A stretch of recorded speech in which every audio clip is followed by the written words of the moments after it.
सियावर रामचंद्र की जय, पवन सुत हनुमान की जय, उमापति महादेव की जय।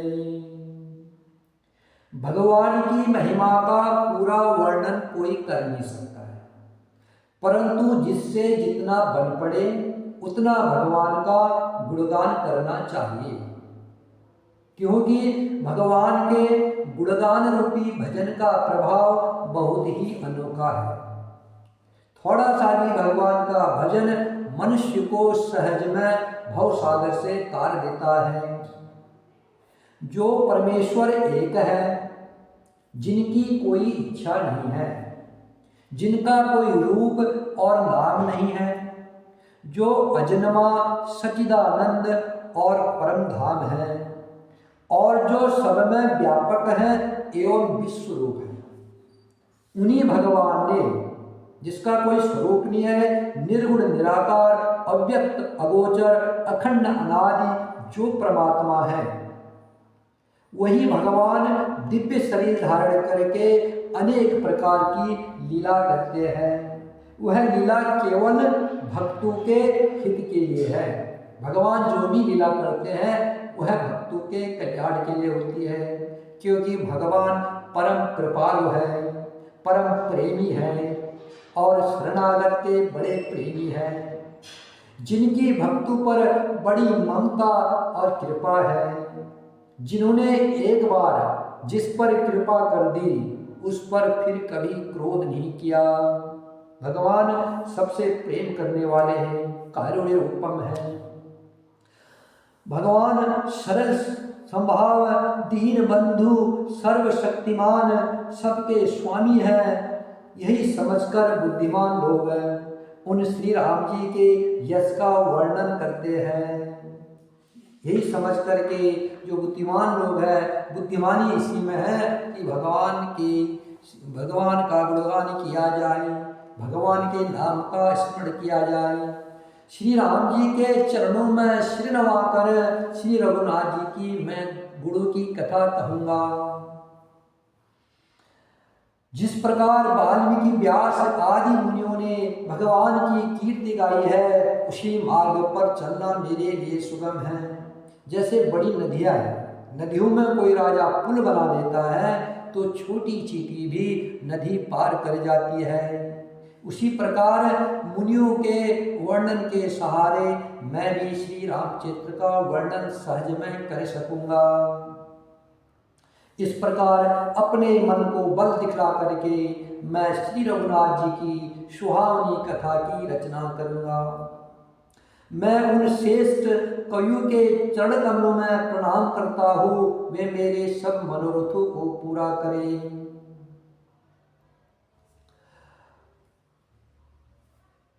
मैं उन वाल्मीकि मुनि के चरण कमलों की वंदना करता हूँ जिन्होंने रामायण की रचना की है।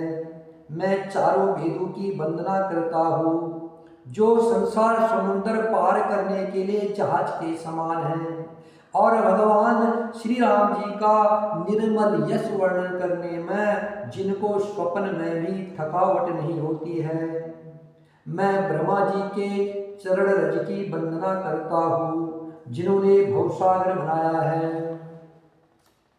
देवता, ब्राह्मण, पंडित, ग्रह, इन सब के चरणों की वंदना करके हाथ जोड़कर कहता हूँ कि आप प्रसन्न होकर मेरे सारे सुंदर मनोरथों को पूरा करें। और फिर मैं सरस्वती जी और देवनदी गंगा जी की वंदना करता हूँ।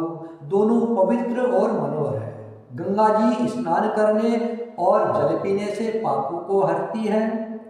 सरस्वती जी गुण गाने से, यश कहने से और सुनने से अज्ञान का नाश करती है। श्री महेश जी और पार्वती जी को मैं प्रणाम करता हूँ जो मेरे गुरु और माता पिता है, जो दीन बंधु है और नित्य दान करने वाले हैं, जो सीतापति श्री रामचंद्र जी के सेवक, स्वामी और सखा है, और मुझ तुलसीदास का सब प्रकार से सच्चा हित करने वाले हैं।